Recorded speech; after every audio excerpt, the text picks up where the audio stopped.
Hello. Welcome to Where Are All the Women? All the women are not here. It's sadly just me here this week. Mary Lou can no longer stream on Wednesdays. So starting next week, we're going to be moving to Tuesday evening. And I didn't want to skip this week because I was away the past 2 weeks in London at the Battle of Ideas. And then in Austin, also doing an event. I did an event with Graham Linehan. I think I always say his name wrong. I'm really sorry. I can't get that through my thick little head. And just seeing some friends in Austin over there. I went for dinner with Konstantin Kissin and Francis Foster from Trigonometry. I saw my friend Rogan, you've probably heard of him, at the Mothership. I saw Bridget Fetisi. We had dinner. We podcasted. I'm not sure when that will be out, but it was very hilarious. I was super jet lagged when I went on her podcast and said some pretty weird things that I think are going to be pretty entertaining. So yeah, it was really nice to get away. The Battle of Ideas Festival in London was incredible. Obviously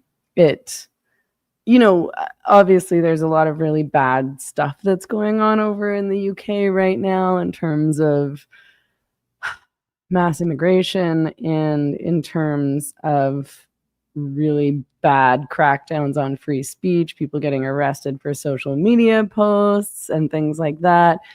But I will say that despite all that, I mean, culturally and politically, I still think that they're doing a lot better than Canada is. I can't help but compare everything to Canada because, of course, the vast majority of my life experience was in Canada. I lived there for 40 years.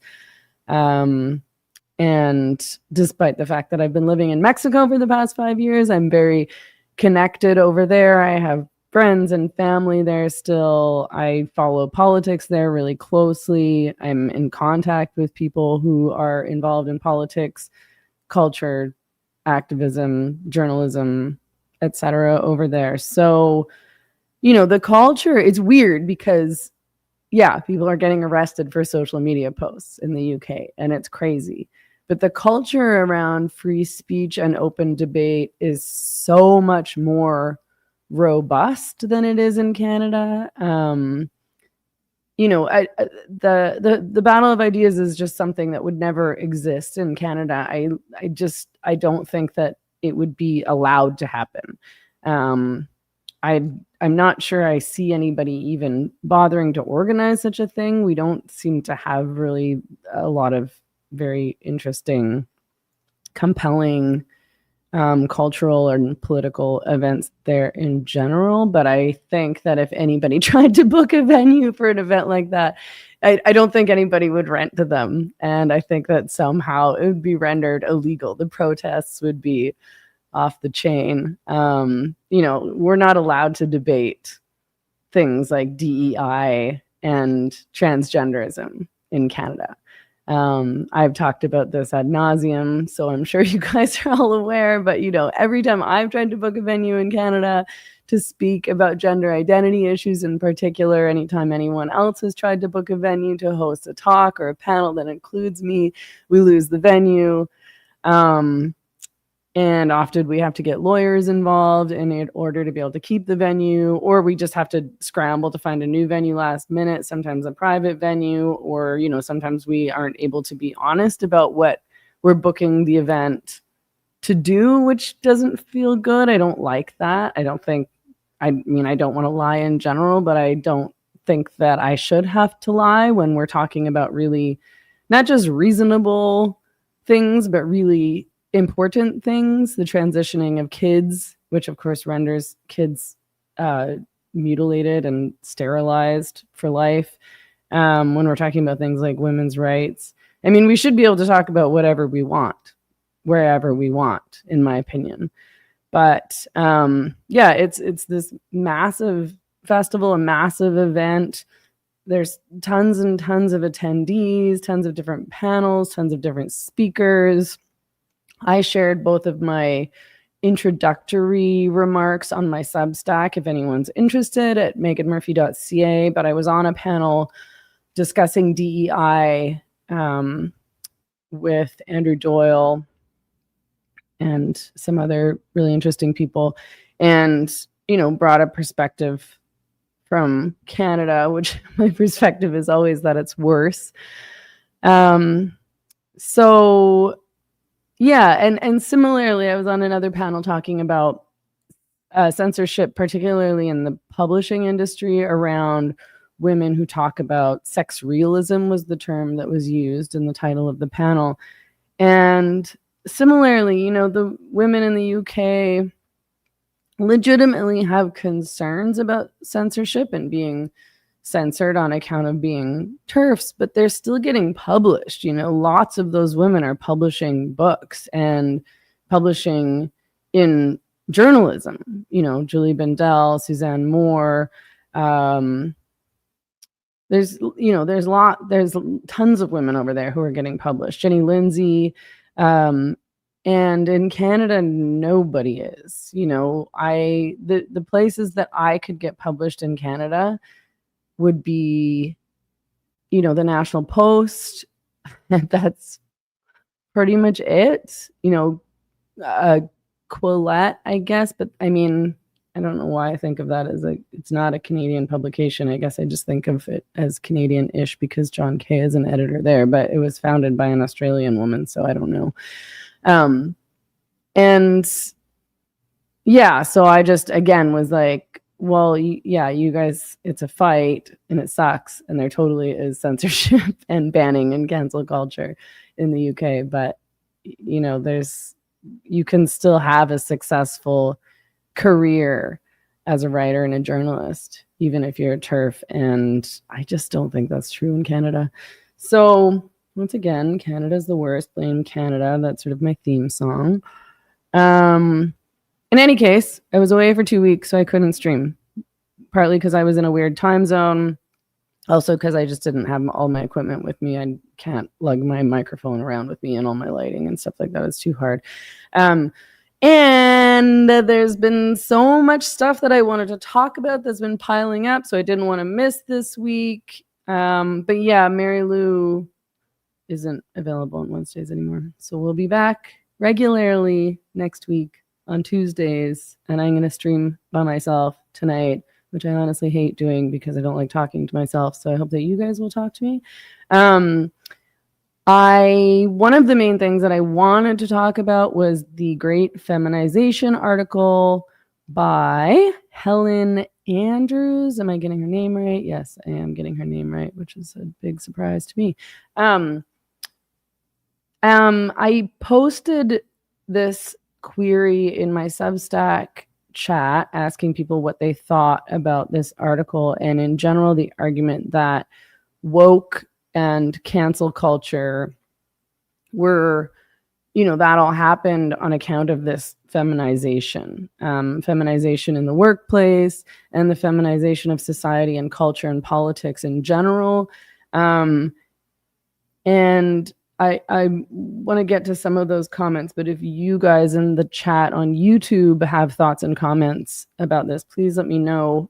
Use the super chat if you can so that I don't miss them. I can't follow the live chat all that closely because I'm also trying to focus on talking and reading and so on and so forth. So if you use the super chat, then I won't lose your comments and I can get to them for sure. So please, if you're on YouTube, use the super chat and leave your comments about feminization or your questions. Also, if you are watching on YouTube, please like and subscribe right now, please. Really appreciate it. I'm not allowed into the algorithm. I know everybody says that, and everybody's like, why am I being shadow banned? I mean, I'm constantly seeing these posts on X and everywhere where people are insisting that they're being shadow banned, and some of it is legit, Posey Parker, Kelly J. Keane, still can't get monetized anywhere, and I think she legitimately is kept out of the algorithm. I am legitimately kept out of the algorithm. I can tell by my engagement, and I'm unable to grow followers anywhere. It doesn't make sense. Like, I'm not able to grow followers on X. I'm not able to grow followers on Instagram. I'm not able to grow followers on Facebook. Like my Facebook and Instagram followers have been stagnant for literally years, which makes zero sense. YouTube too. I'm unable to grow my channel. It doesn't move out of the algorithm. So if you want to watch my videos and follow my work and follow the podcast, then you have to subscribe, because otherwise you'll miss it. Also, it helps to support the channel and grow the channel, because it's not going to do that organically. Obviously, the algorithm isn't an accident. Ardell says, hoping Rogan will invite you back on again. Me too. I would love to go back on again. I did get to hang out with him, so that was nice. And I saw his new material also at the mothership, and it was really funny and good. It's all new since last time I saw it. I was quite impressed by that. And yeah, Dystopian Deep Dive said, I think all TERFs probably are shadow banned, kept out of the algorithm. I think so too. That's what Bridget Fennessy said. She struggles with all of this too. And Bridget Fennessy has like a big channel.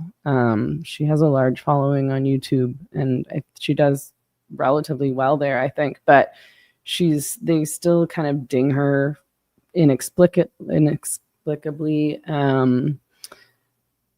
Yeah, it's really unfortunate, because it does feel like things opened up quite a bit in terms of the conversation. I'm not getting banned anymore on social media. I'm not getting, community warnings on YouTube when I say turfy things, which I do all the time. So that's great. I really like that I'm allowed to talk about the fact that women are adult human females and men are never women. And they shouldn't be in the girls' change room, because you really couldn't talk about that just a couple of years ago. But yeah, I think that the little creeps working behind the scenes, I guess they're probably listening to me. Maybe I shouldn't say that if I want to get into the algorithm. The people working behind the scenes probably still aren't fans of TERFs and turfy things, so they sort of ban us in less overt ways. Fictional Me says, Megan, are you monetized on X? I am, but I don't make any money there. Like, I make a little bit of money, but it's minuscule. My posts aren't going anywhere on X. Like, it's getting worse and worse and worse. And it's really frustrating, because I love tweeting and I post all the time. And like, I have over 100,000 followers there, and I'll get like 200 likes. And this account with like 7,000 followers will have this post that has like 7.5 or whatever, like 7,000 likes. There's really something weird going on with the algorithm at X. I mean, even what shows up on my timeline is weird. I get sort of like AI slop. I get tons of like trans activist posts, which I didn't used to see. And my posts are going nowhere. I mean, I'm monetized everywhere. I just can't make any money, really. Like you can't make actual money that matters on YouTube unless your videos are getting, I don't know, I would say at least 10,000 views. And in order to do that, you need a lot of subscribers, and you need to be getting into the algorithm. And it's sort of the same thing on X. I mean, the frustrating thing about X is that there's no transparency around monetization. So I have no idea what you're supposed to post in order for your posts to go anywhere and therefore to make money. It's not like I'd change what I posted regardless, really, but I suppose I could change the style of things that I posted. But yeah, there's just some people, their posts are constantly going viral and other people's aren't, and there seems to be no rhyme or reason for it.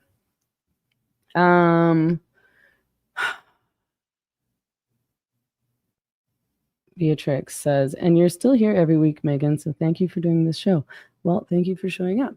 I like being here. I enjoy it. I do need to make a living. Alas. So, yeah, use the super chat. That helps. Like, subscribe, watch, share, subscribe to my Substack, please. I'm always, I love Substack. Substack is a great platform because they don't have an algorithm. They just, they're not shadow banning people, I should say. I see the people, if I follow somebody, I see their posts. And I like that. I like obviously having a platform to write whatever I want to do. You can write you can say anything you want on Substack, anything. Nobody gets censored on Substack for anything ever, which is wonderful.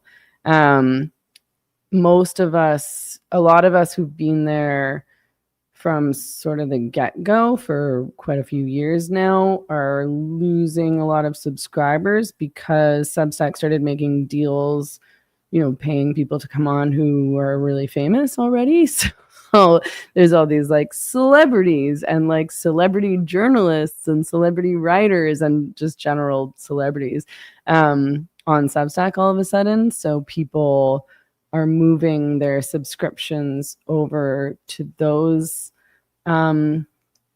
pages, accounts. And, I get it. You can't subscribe to that many people on Substack because it just gets overwhelming. Your email inbox gets overwhelming. Most people can't afford, you're not going to, it's $5 a month. You don't want to spend $5 a month on like 10 subscriptions. You want to spend it on maybe 5. But it means that a lot of the, Meghan Down, again, Bridget Fedesi, I've talked about this with both of them.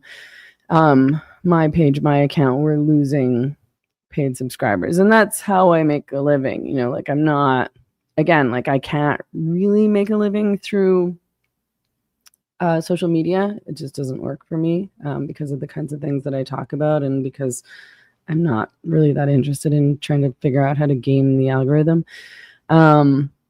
And nobody else is paying me. So yeah, go over to Substack and become a paid subscriber. If you like my work, you get early access to all of my podcasts, my video interviews. You get access to all of my paywalled articles. I always write some articles that are available to everybody and some articles that are paywalled. So yeah, thanks. Anyway, dystopian deep dives. I have my notifications turned off.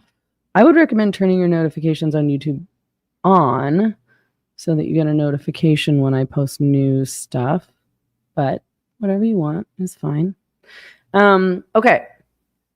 The Great Feminization by Helen Andrews. I was sort of torn about this article, and I still feel sort of torn about this article because I think in general I feel like an inherent aversion to these stereotypes applied to women, that we are all kind of passive aggressive and we all like to get along, and that we're bad at confrontation and direct criticism, and so therefore we sort of skirt around issues and again use passive aggressive means to punish people when they do things we don't like instead of addressing the problem directly, addressing the people we have a problem with directly, because I'm not like that at all.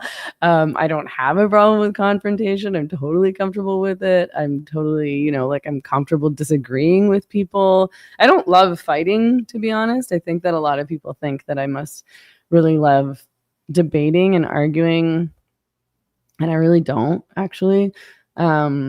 I don't mind doing it in a professional context. I'm happy to do it in a professional context, obviously, actually. But in my personal life and with friends, I don't really enjoy arguing or having political arguments. I I don't even really like talking about politics that much in my personal life. I'd rather gossip about other people's relationships. So, but yeah, I mean, I'm not averse to conflict at all. But you know, at the same time, I have historically, I suppose, in my life tended to spend a lot more time around men than around women. And I think it's for these reasons that Helen Andrews talks about in her article, and because of these stereotypes, which, you know, are true in a lot of ways in a lot of women. Obviously, like, not all women. There's always outliers, but you know, in Vancouver, I think in particular, I had a lot of male friends, and, you know, I had female friends, but I kind of think I didn't really like them as much because they're, you know, like, it's just, I felt like I feel like women can be quite fake, and they expect you to be fake also, and then they get offended when you're not, you know, when you're just, you know, I'm just myself all the time, and I say what I think all the time, and I say rude things, and I say offensive things, and I refuse to stop doing that. And women often will get, you know, like, oh, you can't say that. Oh, don't say that. Don't say that. I'm like, I can say whatever I want, first of all, but this is what I actually think. So yeah, I'm going to say it. You want me to lie? And they do, you know, a lot of women do. They want you to lie because that's nice. And I hate that shit. So, and men aren't like that for the most part. I can say anything I want to my male friends, and they're never going to be offended by it, and vice versa. You know, this is why I'll often on Twitter or on social media or here sometimes I'll say things like, you know, men are quite disgusting, like, or I'll be like, men are disgusting perverts, and people get offended, but I'm like, you know, if you talk to men, they'll tell you that they're disgusting perverts. It's just that a lot of women don't spend that much time around men and don't have close male friends, or, you know, like, they know their boyfriend or they know their husband, but your boyfriend and your husband is probably not going to tell you about the disgusting things that he thinks about. He's not going to admit to being, you know, like, a disgusting pervert. But if it's a man who's just my friend and we're not sleeping together and he's not trying to sleep with me, he's going to be his disgusting self. So I know, you know, far too much about the reality of men's disgusting, perverted minds. So, okay, I'm trying to look at the live chat, but I really can't. So again, if you want me to see something, use the super chat. I'm sort of trying to keep half an eye on it, but I get distracted too easily to focus on it too hard.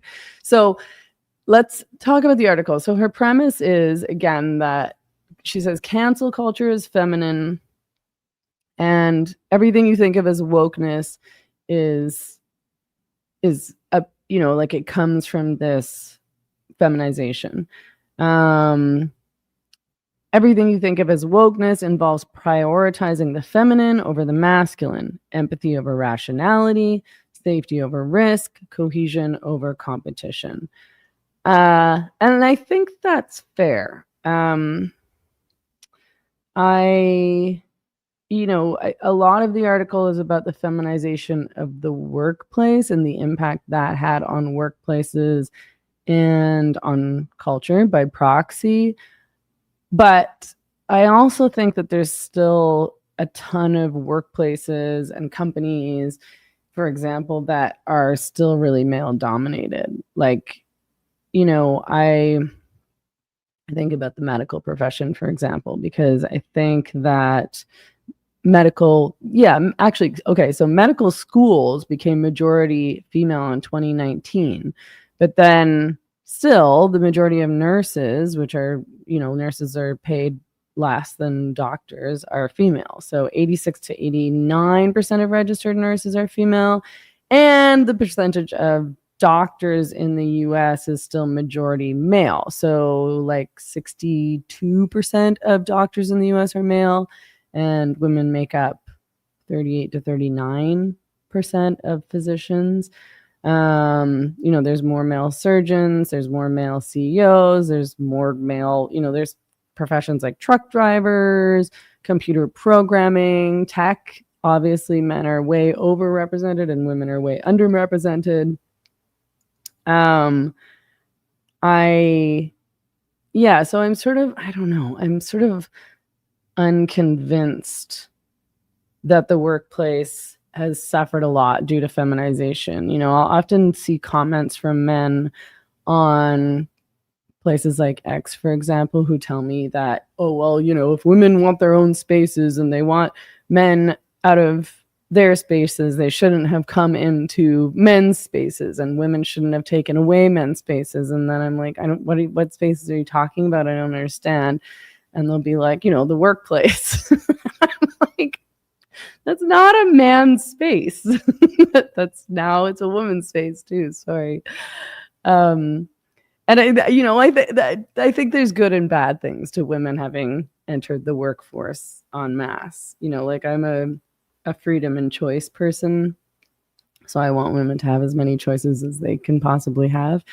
And I personally, you know, I support women's independence, and women have been able to lead independent lives as a result of being able to go to work. And there are downsides to that too. For example, women being taken away from their families, you know, having less babies, not being able to raise their babies themselves because they have to go to work.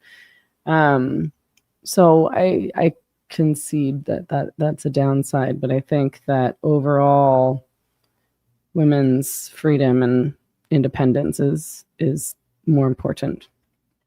And I think that, for example, laws against sexual harassment are good. That comes from women having entered the workforce en masse.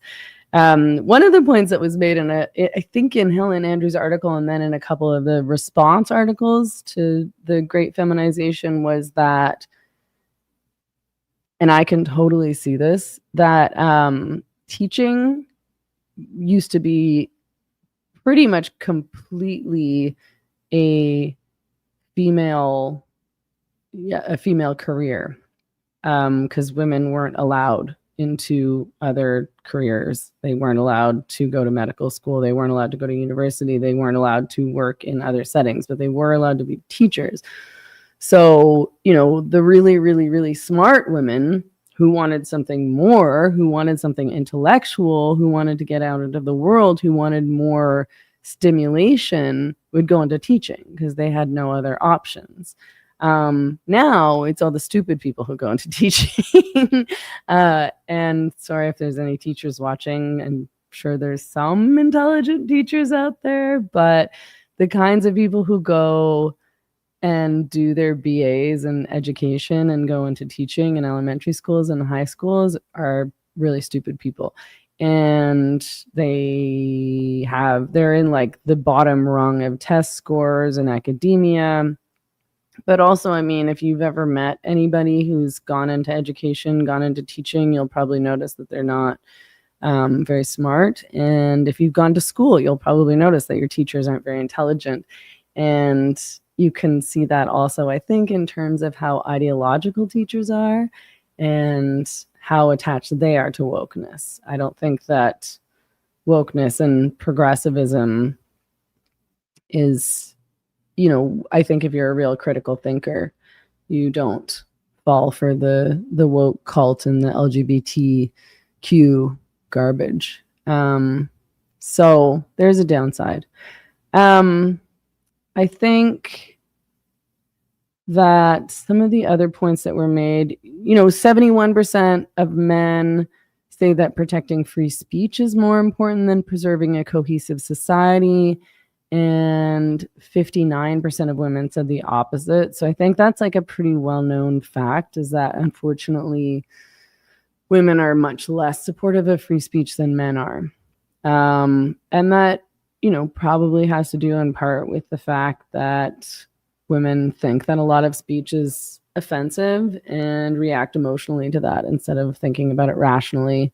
Or, you know, they just are not mentally and emotionally tough enough to take the mean, bad, you know, offensive free speech, or free speech, I should say, in general. So I think that the crackdown on free speech that's connected to wokeness and connected to cancel culture, I think it would be fair to say that that is, you know, that does have a lot to do with women. And yeah, I think women are more likely to be leftists and progressives and to vote Democrat than men. And there's often that argument that says that the men who do embrace wokeness and progressivism, I hear this all the time from all sorts of different people, men mostly. And they say that it's about men embracing wokeness because they think women like it and they think that women will sleep with them if they embrace, feminism or these woke ideals. And I think that could be true in certain contexts, but also, a lot of progressive men and a lot of these woke men are married or gay. There's a lot of gay men who are also trans activists and who support DEI. So it doesn't really parse that they would be doing it to impress women. I think a lot of people who embrace wokeness just want accolades in the public realm. They want to be patted on the head because they said the politically correct thing, because they announced that trans women are women on Twitter and or on Facebook, and all their friends were like, yes, you're so great. So whatever kind of personality that is, I think that men do it, just as much as women do. But I also agree that men are, sort of more comfortable with conflict and being disagreed with. And I think that they're, tougher than women in a lot of ways. And I also think that men, this is just in my personal experience, I think that men are a lot more comfortable and okay hanging around with people who are different than them politically. My male friends never really seemed to choose their friends based on politics. I don't think they really cared about their friends' politics all that much for the most part. And women really seem to care a lot. In my personal life, I've talked about this before.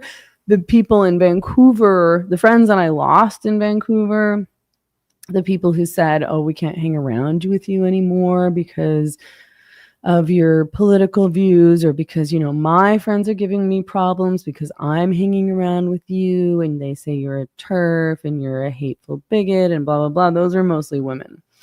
I think that most of my male friends kind of stuck by me. So that seems legit. I haven't looked at the live chat at all. If you have something to say that you want me to see, please post it now. If you already said it and I missed it, post it again. Again, try to use the super chat. I'm trying to look right now, though. I'm going to read a couple comments from Substack, which...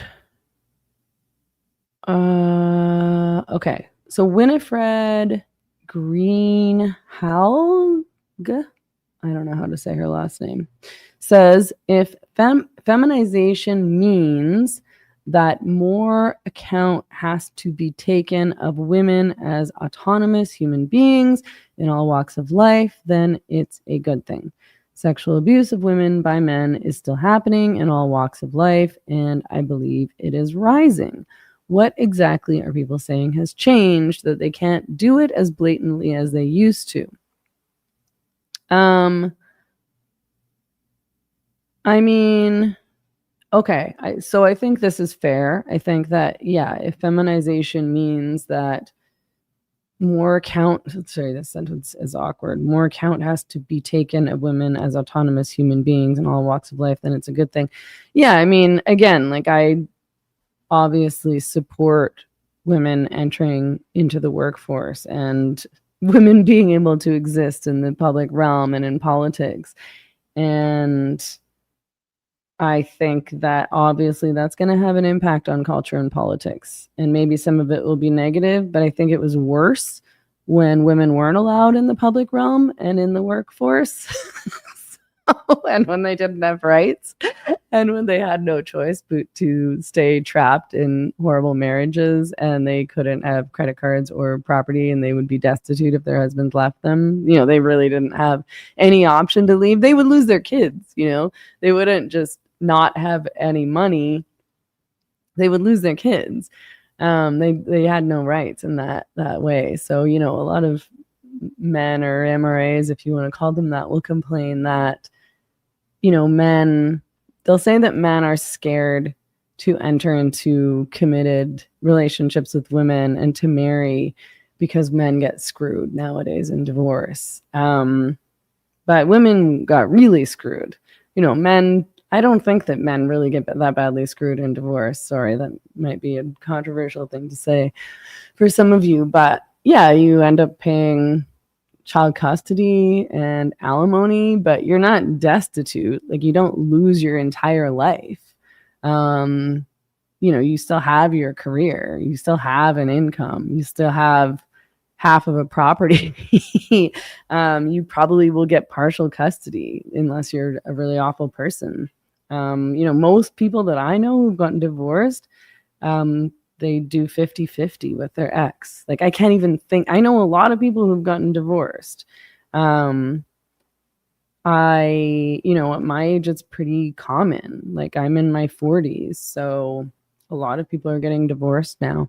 And all of those people, I think, have totally shared custody with their exes. And not all of their exes are really great people. So, I don't think it's as bad as it's made out to be. And I also sort of am unsympathetic to that argument that men are afraid to have relationships with women and to get married because nowadays it's such a big risk. And that's one of the things that was said to me several times in response to my article about gooning, the Gooner culture. I don't know if any of you saw that. That's over on my Substack as well. I'll post the link right now. But I wrote about Gooner, I don't want to call it Gooner culture. Like, it's a totally online thing. And I always feel weird about saying culture in relation to things that only exist virtually. And it's also such a disgusting trend that I am sort of yucked out by the idea of calling it a culture. But the article itself is really, really good. It is in Harper's, if you didn't see it. It's called The Goon Squad. It's by Daniel Kolitz. It's very long. It's very well written. It's very well researched. It's a super impressive article. And I wrote about the article and about this whole gooning practice at meghanmurphy.ca if you wanted to take a look. But essentially what it is I'm not going to go into super graphic detail because it's disgusting, but it's like these Gen Z men have grown up online, they've grown up on the internet, and they've grown up on pornography. Nowadays, boys start watching pornography, start seeing pornography at 10 years old, maybe earlier than that. There's no way to avoid seeing pornography nowadays. When I was a kid, when I was a teenager, if you wanted to look at porn, you had to go find it, or you would find it by accident. You'd come across a magazine somewhere. But, you would have to go buy a porn magazine at a store, or you'd have to go to a porn video store and rent a porn video. So you wouldn't really be accidentally exposed to porn, not in the same way that you are guaranteed to today. If you're online at all, you see pornography. If you're on social media at all, you see pornography. And nothing has been done to curb this, despite the fact that everybody knows, including these social media, big tech CEOs, everybody knows that minors are on all of these platforms and that they're seeing pornography, and that boys on Instagram are getting DMs all the time from porn bots and from OnlyFans. I don't know if they're bots or real women or whatever, trying to direct men and boys to their OnlyFans sites. And yeah, so they're, these boys are being raised on pornography, and their brains are being rewired in really harmful ways, and their sexualities are being shaped by pornography before they even know what sex and sexuality is. And this Gooner thing is essentially they spend hours a day masturbating to pornography online, and it's not even regular pornography. It's, they need so much stimulation to get off that much of what they're watching is these, they're watching a whole bunch of porn clips all at once. They're coming at them really, really fast. It's like hyper porn stimulation. It's not, you're not even just watching one video, which I think is, bad enough. But, they've made their whole lives about porn watching. Some of them refer to themselves as pornosexuals. This is their sexual outlet. They're not having sex or relationships with real girls or women. I think a lot of them don't even know real girls or women. I don't even think they have social lives. I think their entire lives are online. A lot of this has to do with the COVID lockdowns, because a lot of these kids were in high school when that happened. And so they were forced online for a few years at a really pivotal time and just didn't develop any social networks or social skills or friends. And now what they think of as socializing or friends is just virtual, which is just sad. And so a lot of that has become centered around pornography. And, one of the excuses made by some of these Gooners that the author of the Goon Squad interviewed or spoke to said, the idea of being in a relationship with a young woman just seemed not worth it. Like, it seemed too stressful. It's too risky. And yeah, I'm like, what do you think it feels like for women? Like, entering into a relationship with a man as a woman has always been an enormous risk. It's a risk for anybody to enter into any relationship with the opposite sex. It's scary.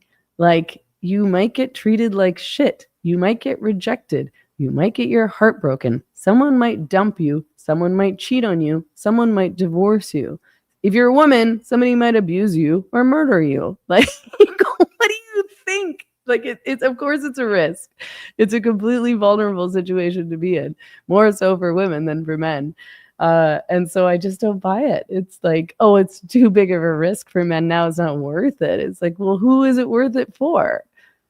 Maybe it's not worth it for any of us then. The reason that it's worth it to be in a relationship with somebody else is because you're in a relationship with somebody else, and because, love is a special feeling, because it's a beautiful part of life, even if it ends in hurt or embarrassment or anger or rejection or whatever it is. I mean, yeah, it's a vulnerable situation to be in. That's a risk you take when you enter into relationships with other people.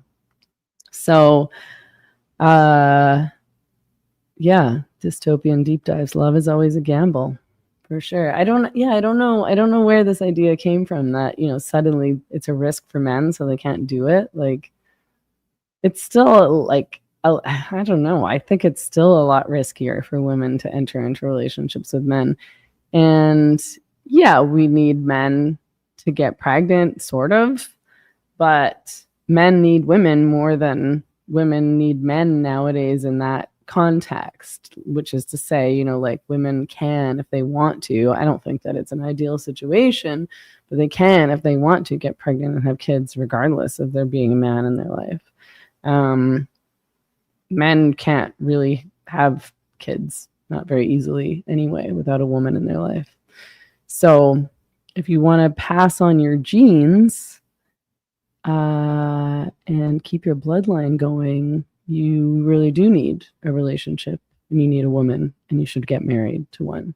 And that's less true for women. So I'm not really sure I get all this. I think that a lot of it is, I talked to Louise Perry about this yesterday we do like a monthly paywalled podcast, in case you didn't know, and it's great. You can find that on my Substack by becoming a paid subscriber. They are all paywalled, so you do have to become a paid subscriber. It's just $5 a month. Please sign up. I really appreciate it.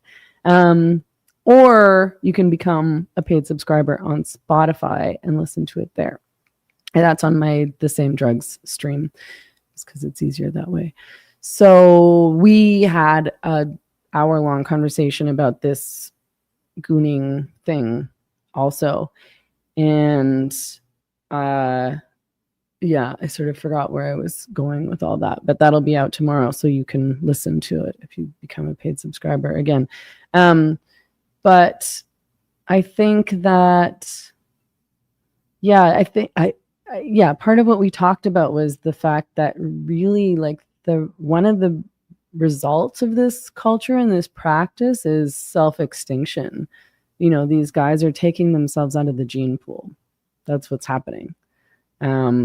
They're not impregnating women. They're not partnering with women. They're not marrying women. They've just committed their lives to pornography, to these virtual lives. And it's really disgusting and sad. It's really quite depressing.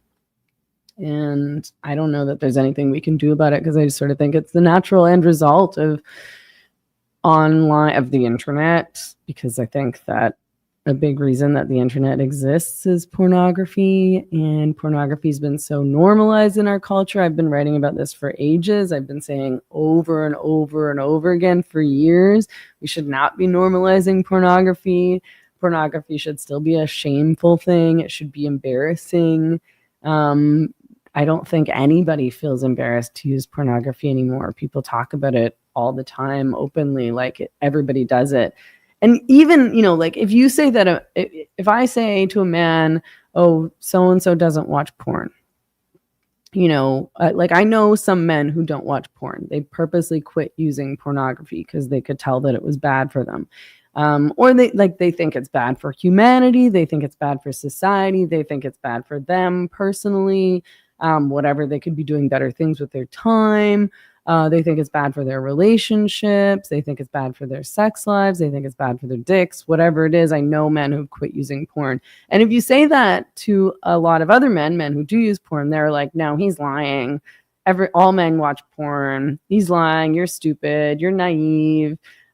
He's just trying to sleep with you. And I'm like, no, this is like my friend. He's married. And he tells me the truth. I do know that most men use pornography. I'm not stupid.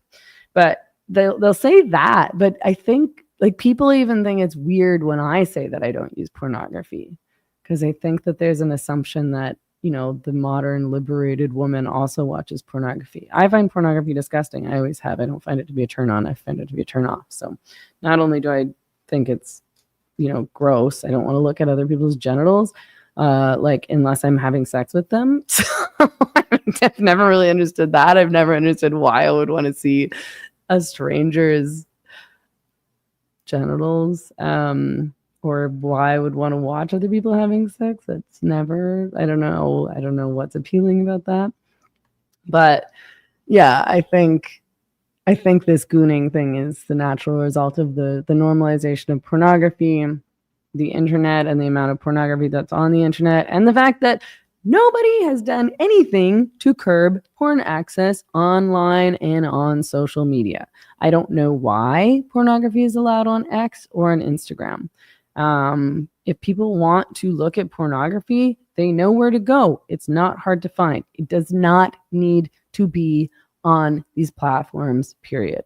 And again, we know that minors are accessing these platforms, so it's having a really harmful impact on kids. Like I see that as a form of sexual abuse, to show pornography to minors, to kids. That's what groomers do.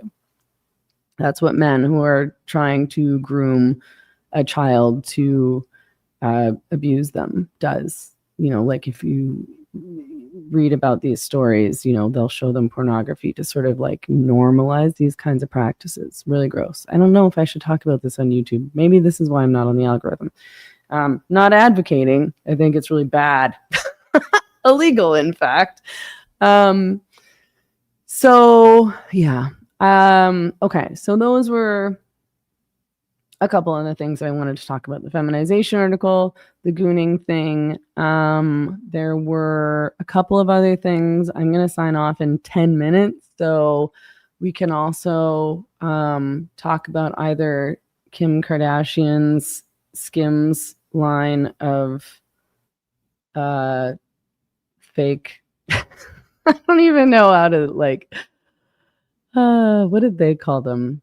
They're selling fake bush. They're selling, it's really weird. I wrote an article about this too. It's on my Substack if you want to read about it. It's there again at meganmurphy.ca.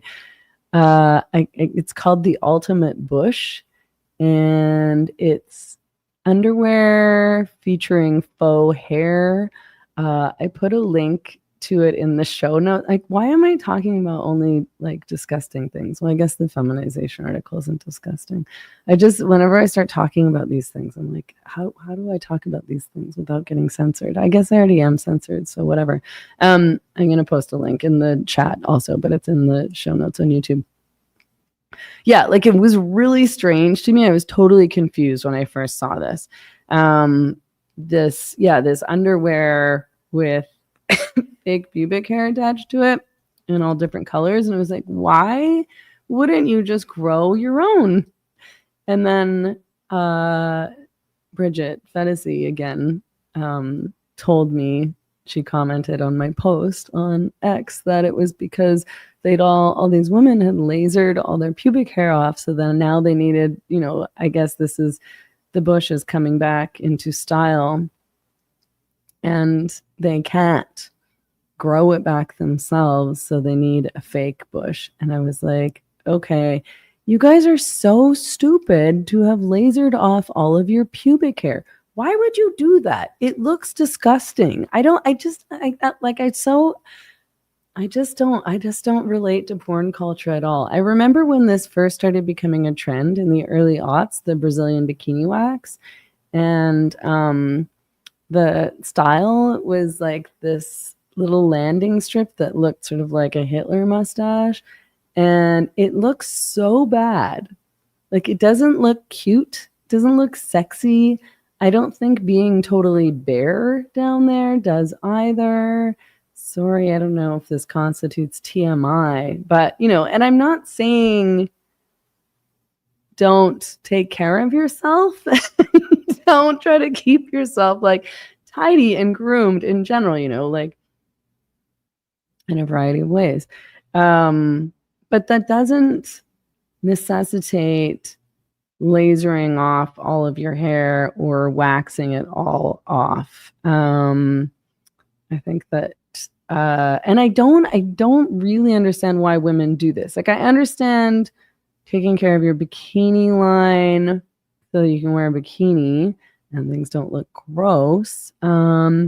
But I genuinely think that the vast majority of men don't care about this. I don't think that they're demanding that women wax or laser off all of their pubic hair.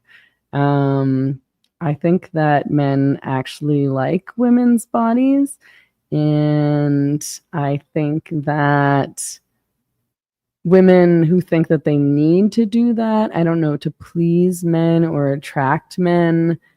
I don't know what kinds of men you're hanging around with, if that's what you think is true. I don't know if they're just assuming that, or if they're only sleeping with men who are like really serious porn addicts or what. Like, if a man that I was with told me that he only liked women who had waxed or lasered off all of their pubic hair, I would think that he didn't like women. That's what I would think. I'd be like, oh, got it. You don't like women's bodies. Because normal men who like women and are attracted to women and like sleeping with women and like female bodies don't feel that way. This has been my experience in any case. So, yeah, I mean, I sort of am like LOLing about this whole thing because I'm like, you idiot. Like, why would you make this permanent decision to get rid of all your hair there, not being aware that trends around everything, fashion, hair, faces, whatever, change all the time. It's the same thing about women who get, like these Brazilian butt lifts. It's like, this big butt trend is just a trend. And then what happens when it's not a trend anymore and you have this huge, ridiculous cartoon ass? And that happened, like a ton of women. And the Brazilian butt lift, by the way, is the most dangerous cosmetic surgery you can get. When the Kardashians all had these big, huge fake butts, a bunch of women went out and got big, huge fake butts. And then the Kardashians, who are very, very, very wealthy and can afford to get any cosmetic surgeries they want from the best plastic surgeons in the world. So they're going to, get these things done very well. And it's very unlikely that it's going to be botched. They decided that was no longer the trend. And now the trend was Ozempic. Like now the trend was to be skinny and not have big butts. So they got their big butts removed and they all went on Ozempic and they lost a bunch of weight and now they're really skinny. And all of these other ladies are left with these ridiculous, huge cartoon butts. You don't have to follow all these body trends. These women with all this filler in their lips who also look ridiculous. All these women who got these like slug eyebrows tattooed on their faces that always looked ridiculous. You all look ridiculous. Don't make these permanent changes to your body and your face just because there's some stupid trend. Okay. I think that's all we're going to talk about because I think we're going to sign off. I think I've talked about enough for today. Now that everyone knows my opinions about pubic hair and looking at other people's genitals. So, speak now or forever hold your peace. If you have something to say, say it. Otherwise, subscribe, become a paid subscriber on my Substack, especially if you want to hear my and Louise Perry's monthly conversations, and especially if you want access to my paywalled articles and early access to all my podcast interviews. Or become a paid subscriber on Spotify. Just search for The Same Drugs on Spotify. Definitely click the follow button so you don't miss any episodes. You can find these streams, the Where Are All the Women streams, by searching for Where Are All the Women on Spotify, and likewise clicking the follow button. And from now going forward, starting next week, Mary Lou Singleton and I will be here on Tuesday evenings. I'm pretty sure at the same time. If not, I'll update you, but I'm pretty sure we're doing the same time. This is dependent on Mary Lou's schedule more than on mine because my schedule is a bit more flexible. Yeah, subscribe, and turn your notifications on so that you know when we're going live. Thanks everyone for tuning in. This has been Where Are All the Women without all the women, just me. But I've had a fun time, and I hope you all had a fun time too. I'm sorry that I wasn't here the past 2 weeks. I missed it. And I'm glad to be back. So everyone, have a wonderful evening. Thanks again for tuning in. We'll see you next week on Tuesday. Bye.